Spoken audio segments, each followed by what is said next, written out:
during the peak of COVID-19, hindi ko magsala, that was I think May or June 2020, kami diri sa Sangguniang Panalawigan nagpasar sang ordinansa, face mask ordinance, kundi nag-require sa ato mga pumuloyo diri sa probinsya sang Iloilo na magamit sang face mask in public places, private establishment, and other workplaces, and while inside the public transportation. Tungod naghagan-hagan naman ining COVID, kag ang threat of transmission do hindi na pareho sa tuanay,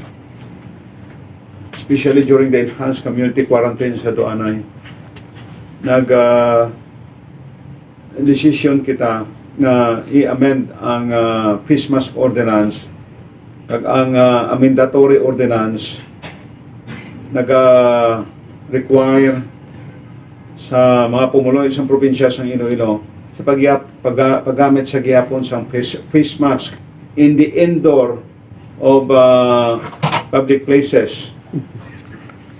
private establishment, including public transportation by air, by land, by sea, and in outdoor settings where physical distancing cannot be maintained. Kung may mga settings o kung senaryo, outdoor, for example, sa gym, o kung din padira nga mga lugar, hindi gid mapaiway, hindi malikawan, o kung hindi gid ma-observe, hindi ma-maintain ining physical distancing, so muna gina-require sa gyapon outdoor ining paggamit sa face mask.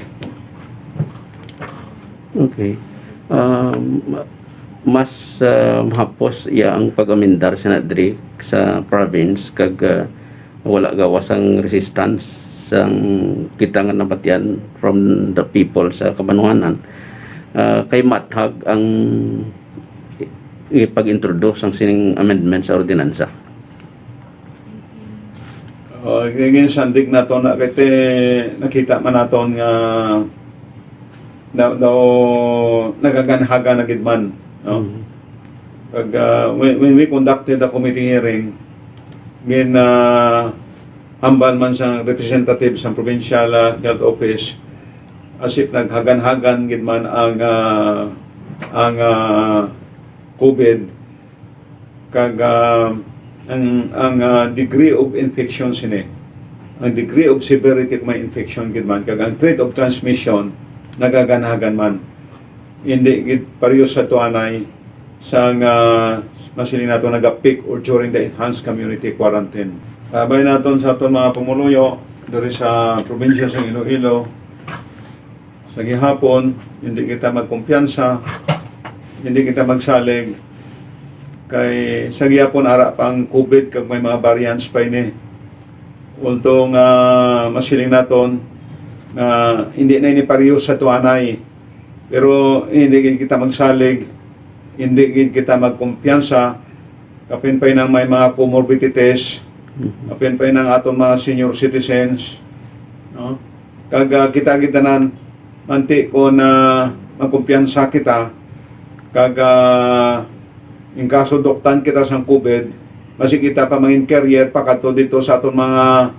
mga kautoran o kung upod sa balay nga may comorbidities o kung masiling naton nga senior citizen. So hindi kita magsalig, no? Kinahanglan sa gihapon ang paggamit sa face mask, pag-usar sa face mask kapin pa in indoor public places, private establishment, and in while inside the transportation, no, by air man, by land, or by sea, and while in outdoor setting, kundi hindi gid mapaiway nga dinoktanay o kung lapitanay, mo singanon din naton ma-observe o kung ma-maintain ang physical distancing.